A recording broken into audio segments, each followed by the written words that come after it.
అందరికీ నమస్తే, నేను మీ తిరుపతి. రైతులు చూడాల్సిన వీడియో ఇది. మరీ ముఖ్యంగా రైతు భరోసా డబ్బులు అకౌంట్లో పడినటువంటి వాళ్ళు చూడాల్సిన వీడియో ఇది. మీ వాట్సాప్ గ్రూప్లలో, మీ సోషల్ మీడియా ప్లాట్ఫామ్స్లలో కూడా ఈ వీడియోని షేర్ చేసేటటువంటి కార్యక్రమం చేయండి. చాలా ఇంపార్టెంట్ వీడియో ఇది. లాస్ట్ వరకు ఈ వీడియో చూసేటటువంటి ప్రయత్నం చేయండి. ఎక్కడ కూడా ఈ వీడియోని స్కిప్ చేసేటటువంటి కార్యక్రమం చేయకండి. వాస్తవానికి రైతు భరోసా అప్డేటు నేను నిన్ననే ఇవ్వాల్సింది, నిన్ననే ఈ వీడియో చేయాలి. కానీ గత కొద్ది రోజుల నుండి నా ఆరోగ్యం బాగాలేదు, అనేకమైనటువంటి కారణాల వల్ల హాస్పిటల్లో ఉన్న, హాస్పిటల్ నుండి నిన్ననే నేను బయటకు వచ్చిన, కాబట్టి నేను వీడియోలు చేయలేకపోయినా ఈ రోజు నుండి పూర్తి స్థాయిలో రైతు భరోసాకు సంబంధించినటువంటి పిన్ టు పిన్ అప్డేట్ మీకు ఇచ్చేటటువంటి ప్రయత్నం చేస్తా. సో మొత్తానికి రైతు భరోసా డబ్బులు కాంగ్రెస్ ప్రభుత్వం విడుదల చేయడానికి రెడీ అయినటువంటి పరిస్థితి. కేవలం కేసీఆర్ దెబ్బకు, కేసీఆర్ పెట్టినటువంటి భారీ బహిరంగ సభ తాకిడికి కాంగ్రెస్ ప్రభుత్వం సుమారు 5 ఎకరాలకు సంబంధించినటువంటి రైతు భరోసా డబ్బులు రైతుల అకౌంట్లో విడుదల చేయడానికి రెడీ అవుతున్నారు. సుమారు 2500 కోట్ల రూపాయల డబ్బులు కాంగ్రెస్ ప్రభుత్వం పైసలు రెడీ చేసుకున్నారు.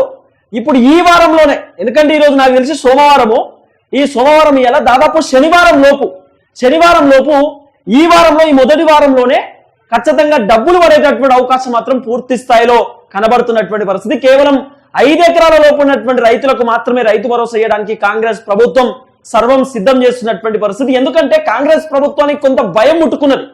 కేసీఆర్ అనేటటువంటి వ్యక్తి 27వ తారీఖు ఆయన భారీ బహిరంగ సభ పెడితే వరంగల్ సభకి సుమారు 3 లక్షల మంది రైతులు వచ్చిరట.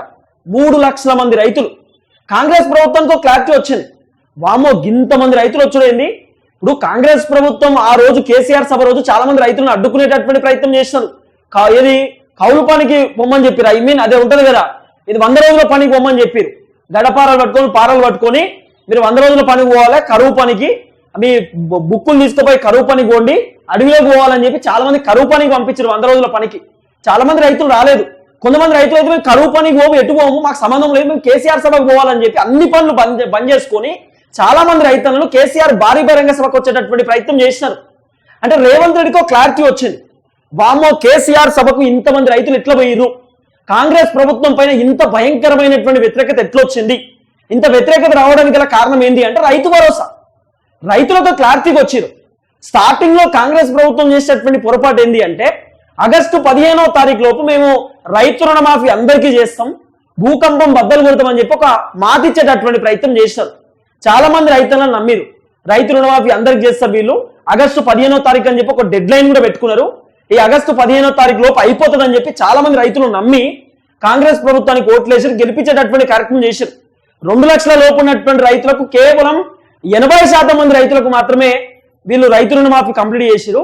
ఇంక 20% మంది రైతులు 2 లక్షల లోపు ఉన్నటువంటి వాళ్ళకు రైతు రుణమాఫీ పూర్తి స్థాయిలో కాలే. ఇదొక అంశం. తర్వాత కాంగ్రెస్ ప్రభుత్వం ఇంకో మాట ఏం చెప్పింది తెలుసా, 2 లక్షల కంటే పైన ఉన్నటువంటి వాళ్ళు పోయి బ్యాంకులో పైసలు కట్టండి, ఆ 2 లక్షల మాఫీ మేము చేస్తామని కూడా కాంగ్రెస్ ప్రభుత్వం ఒక హామీ ఇచ్చే ప్రయత్నం చేస్తారు. అట్లా కూడా రైతన్నలు నమ్మి రేవంత్ రెడ్డి ముచ్చట ఇంత పెద్ద ముఖ్యమంత్రి చెప్తున్నప్పుడు ఆయన మాట నమ్మితే మంచుకుంటది కదా, ఖచ్చితంగా చేసే అవకాశం ఉంటుందేమో అని చెప్పి ప్రైవేట్ ఫైనాన్స్ వాళ్ళ దగ్గరికి పోయి 10 రూపాయల వడ్డీకి 5 రూపాయల వడ్డీకి పైసలు తీసుకొని 2 లక్షల పైన, అంటే 2,50,000, 2,80,000, 2 లక్షల కంటే పైన ఉన్నటువంటి ఏదైతే రుణం ఉందో అది బ్యాంకులో వడ్డీతో సహా కట్టిరండి. ఇప్పుడు 50,000 ఉందనుకో, 2 లక్షల పైన 50,000కి 20,000 వడ్డీ కూడా కట్టిరు బ్యాంకులో. ఆ 2 లక్షల రూపాయలు మాఫీ చేస్తుందేమో కాంగ్రెస్ ప్రభుత్వం అని చెప్పి అట్లా కూడా రైతులు నమ్మితే రైతులను నట్టెట్ట ముంచింది కాంగ్రెస్ ప్రభుత్వం.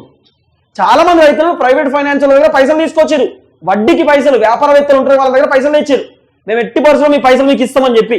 రైతన్నలు ఏమనుకున్నారంటే 2,50,000 రూపాయల లోన్ ఉంటే ఈ 50,000 రూపాయలు మనం బ్యాంకులో కట్టినామనుకో 2 లక్షల మాఫీ అని చెప్తా ఉన్నారు. ఈ 2 లక్షల మాఫీ అవుతుంటే ఇంకో 2 లక్షలు మళ్ళీ బ్యాంకులకి లోన్ తీసుకొని మనం తెచ్చినటువంటి ఫైనాన్స్ ఉనికి 50,000 ఇచ్చేయవచ్చు, 1,50,000 రూపాయలు మనం మన పంటకు వాడుకోవచ్చు అని చెప్పి రైతులను అనుకున్నటువంటి మాట. కానీ సీన్ కట్ చేస్తే ఏమైంది, అంత ఆగమాగం జగన్నాథం కదా.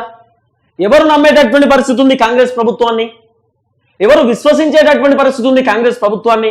రైతు రుణమాఫీ విషయంలో రైతులకు ఒక క్లారిటీ వచ్చింది. రుణమాఫీ కూడా డెడ్ లైన్ పెట్టుకున్నారు, ఆగస్టు 15వ తారీఖు అని చెప్పి డేట్ చెప్పిర్రు, అక్కడ మమ్మల్ని మోసం చేసిరు. తర్వాత రైతులు కాంగ్రెస్ ప్రభుత్వానికి ఇంకో అవకాశం ఇచ్చారు. రైతు భరోసా మార్చి 31వ తారీఖు లోపు మొత్తం 80 లక్షల మంది రైతులకు రైతు భరోసా కంప్లీట్ చేస్తామని కాంగ్రెస్ ప్రభుత్వం చెప్తే రైతులను నమ్మిర్రు. నమ్మి కాంగ్రెస్ ప్రభుత్వాన్ని సరే మార్చి 31 అంటారు, చేస్తారేమో, చేసే అవకాశం ఉంటుంది, ప్రభుత్వం ఏదో పెద్ద ఎత్తున చేయబోతున్నది, ఎందుకంటే 15,000 అని చెప్పారు, లేదు మేము 15,000 ఇవ్వలేకపోతున్నాం, మా దగ్గర పైసలు లేవు, 12,000 ఇస్తామని చెప్తే రైతులు కూడా యాక్సెప్ట్ చేసిరు. సరే కాంగ్రెస్ ప్రభుత్వం దగ్గర పైసలు లేవు, ఖజానా లేదు, కేసీఆర్ అనేటోడు 7 లక్షల కోట్లు అప్పు చేసిండు, అప్పులకు వడ్డీలు కట్టుకోవాలి, టైం పడుతుంది, ప్రభుత్వం ఇప్పుడు ఏర్పడ్డది కదా అని చెప్పి చాలా మంది రైతులు రేవంత్ రెడ్డి చెప్పినటువంటి మాటలు యాక్సెప్ట్ చేసుకొని 12,000 అయినా సరే మాకు ఇవ్వమని చెప్పారు. సీన్ కట్ చేస్తే రైతు భరోసా విషయంలో కూడా కాంగ్రెస్ ప్రభుత్వం అట్టర్ ఫ్లాప్ అయింది, రైతులని ఫెయిల్ చేసింది, రైతులను మోసం చేసింది. ఫస్ట్ రైతులు రుణమాఫీ విషయంలో కాంగ్రెస్ ప్రభుత్వం నమ్మి మోసపోయారు, రైతు భరోసా విషయంలో మార్చి 31 తారీఖు అని చెప్పి నమ్మి మోసపోయారు. ఇప్పుడు మార్చి అయిపోయింది, ఏప్రిల్ అయిపోయింది, ఇప్పుడు మేకు వచ్చింది కథ. మార్చి 31 తారీఖు అయిపోయింది, నెల అయిపోయింది ఆల్రెడీ ఏప్రిల్, ఇప్పుడు ఇలా 5వ తారీఖు. అంటే కాంగ్రెస్ ప్రభుత్వ పర్ఫార్మెన్స్ ఎట్లుందో మీరు ఆలోచన చేయాలి. అయితే దీంట్లో ఏం జరుగుతుంది తెలుసా, ఇప్పుడు రైతులు ప్రెజర్ చేస్తున్నారు, కాంగ్రెస్ పార్టీ ఎమ్మెల్యేలు నియోజకవర్గాలకు పోతే రైతులను ఎమ్మెల్యేలను అడ్డుకుంటున్నారు, వాళ్ళ కార్ల ముందు ధర్నాలు చేస్తున్నారు, రైతు భరోసా ఏమైందని అడుగుతున్నారు, రుణమాఫీ ఏమైందని అడుగుతున్నారు, పంట బోనస్ 500 రూపాయలు ఏమైందని అడుగుతున్నారు, రైతులను క్వశ్చన్ చేస్తున్నారు, ప్రభుత్వాన్ని, ఎమ్మెల్యేలను, ఎంపీలను, మంత్రులు, ఎమ్మెల్సీలను నిలదీస్తున్నారు, గల్లాలు పట్టుకుని అడుగుతున్నారు రైతులు, మా హక్కులు ఏమైనాయి, మాకు చెప్పారు కదా 15,000 రూపాయలు రైతు భరోసా ఇస్తామని, ఎవరు చెప్పిండ్రా, ఎందుకు చెప్పమని చెప్పిర్రా మీరు, మిమ్మల్ని ఎవరు చెప్పమని చెప్పిండ్రా అని చెప్పి ఎమ్మెల్యేలను గల్లాలు పట్టుకుని అడుగుతున్నారు రైతులు. మేము అడిగినామా అంటున్నారు రైతులు, నిజమే కదా, రైతన్నలు 15,000 రూపాయలు రైతు భరోసా ఈరా బాబు అని చెప్పి అడిగిర్రా, 12,000 రూపాయలు కౌలు రైతుల పైసలు ఇవ్వమని చెప్పి రైతన్నలు అడిగిర్రా, 500 రూపాయల పంట బోనస్ ఇవ్వమని రైతన్నలు అడిగిర్రా. సిగ్గులేని కాంగ్రెస్ ప్రభుత్వం ఓట్ల కోసం మీరే కదా చెప్పింది, రైతన్నలకు అది చేస్తాం, ఇది చేస్తాం, రుణమాఫీ 2 లక్షలు చేస్తామని చెప్పి దొంగ హామీలు ఇచ్చి దొంగ మాటలు చెప్పి రైతన్నలు ఇలా నట్టెంట ముంచింది కాంగ్రెస్ ప్రభుత్వం కాదా? ఓట్ల కోసం రైతన్నలను మోసం చేసింది కాంగ్రెస్ ప్రభుత్వం కాదా? మా రైతన్న అడిగిండా 15,000 రూపాయలు రైతు భరోసా కావాలని, మా రైతన్న అడిగిండా 12,000 రూపాయలు కౌలు రైతులకు కావాలని, మా రైతన్న అడిగిండా 500 రూపాయల పంట బోనస్ కావాలని, మా రైతన్న అడిగిండా 2 లక్షల రూపాయల రుణమాఫీ చేయమని చెప్పి చెప్పింది మీరే కదా. మా రైతులను మోసం చేసి, మా రైతులను నమ్మించి, మా రైతుల ఓట్లు వేయించుకుని ఇలా గద్దెనెక్కి కూర్చొని మా రైతన్నకు రావాల్సినటువంటి బెనిఫిట్స్ అన్ని కూడా ఇలా వచ్చే పరిస్థితి లేదు. రైతు భరోసా ఏమైంది, రుణమాఫీ ఏమైంది, 500 రూపాయల పంట బోనస్ ఏమైంది, 12,000 రూపాయల కౌలు రైతులకు ఏమైంది, అన్ని చెప్పారు కదా, దొంగ మాటలు కదా మీరు చెప్పింది. ఎటుపోయినాయి అంటున్నా, ఎందుకు ఇస్తలేరు అంటున్నా. 10,000 కోట్ల రూపాయలు రైతులకు రైతు భరోసా ఇస్తా అని చెప్పి అప్పు చేసినావు కదా, ఎటుపోయినాయి పైసలు? 5 ఎకరాలకు కూడా రైతు భరోసా ఇవ్వలేకపోయినావు కదా, ఎటుపోయినాయి పైసలు చెప్పు, ఎందుకు ఇవ్వలేకపోతున్నావు చెప్పు. 1,58,000 కోట్ల రూపాయలు అప్పు చేసినావు, ఈ అప్పు ఎటుపోయినాయి, ఎవరి ఇంట్లోకి పోయినాయి, ఎవరి కోసం ఖర్చు పెట్టినావు? కాంగ్రెస్ రాజ్యం అంటే రైతు రాజ్యం అన్నావు కదా, మరి రైతులు కన్నీళ్ళు పెట్టుకుంటుంటే నీకు కనబడతలేదా? రైతులు ఇబ్బంది పడుతుంటే నీకు కనబడతలేదా? రైతు భరోసా కోసం రైతులను రోజు నాకు ఫోన్ చేస్తాం, నాకు బాధ అనిపిస్తుంది, మీకు లేదా బాధ అంటున్న ప్రభుత్వానికి బాధ అనిపిస్తున్నది. అన్ని చెప్పింది మీరే, మా రైతులను ఏం అడగలే, మీరే చెప్పారు కదా, నమ్మించి ఓట్లు ఇప్పించి గద్దెనెక్కి ఇలా మా రైతులను ఇబ్బంది పెట్టే ప్రయత్నం చేస్తా ఉన్నారు. మీరు ఇవాళ బంద్ చేసుకోవాలని చెప్తున్నా, వదిలిపెట్టే ప్రసక్తి లేదు కాంగ్రెస్ ప్రభుత్వాన్ని చెప్తున్నా. ఇలా కేసీఆర్ అనేటోడు భారీ బహిరంగ సభ పెట్టకపోతే ఇలా 2,500 కోట్ల రూపాయలు రైతు భరోసా కోసం ఖర్చు పెట్టడానికి రెడీ అయ్యేటోని మా నువ్వు. భయం పుట్టుకుంది నీకు కేసీఆర్ అంటే. కేసీఆర్ సభకు 3 లక్షల మంది రైతన్నలు పోయిర్రు. రేపటి రోజు రైతన్నలు రాబోతున్నటువంటి గ్రామ పంచాయతీ ఎలక్షన్స్ లో మనకు ఓట్లు పడవేమో, ఓట్లు రావేమో. రైతులకు రైతు భరోసా ఇస్తే ఒక పని అయిపోతుంది, మన కాంగ్రెస్ ప్రభుత్వానికి ఓట్లు పడతాయి అనేటటువంటి ఆలోచనతోటి ఇలా కాంగ్రెస్ ప్రభుత్వం ఈ డ్రామా ప్లే చేసేటటువంటి ప్రయత్నం చేస్తా ఉన్నది. నేను రైతన్నలకు రిక్వెస్ట్ చేస్తా ఉన్నా, మిమ్మల్ని మోసం చేసింది కాంగ్రెస్, మిమ్మల్ని నట్టేట ముంచింది కాంగ్రెస్. రాబోతున్నటువంటి ఎన్నికలలో కాంగ్రెస్ పార్టీకి బుద్ధి చెప్పాల్సినటువంటి బాధ్యత ఈ రైతన్నల పైన ఉంటుందని చెప్పి నేను మరీ ఒకసారి చెప్తున్నా. ఇలా రెడీ ఉన్నారు, 2,500 కోట్ల రూపాయలు రెడీ పెట్టుకున్నారట కాంగ్రెస్ ప్రభుత్వం పైసలు రైతు భరోసా డబ్బులు వేయడానికి. ఎందుకు భయం? 5 ఎకరాల లోపల రైతు భరోసా ఇవ్వాలి. రేపటి రోజు గ్రామ పంచాయతీ ఎలక్షన్స్ వస్తున్నాయి, సర్పంచ్ ఎన్నికలలో కాంగ్రెస్ పార్టీకి ఎక్కువ సీట్లు రాలేకపోతే ఇజ్జత్ పోతుంది అని చెప్పి బీఆర్ఎస్ ఆల్రెడీ పుంజుకుంటున్నది.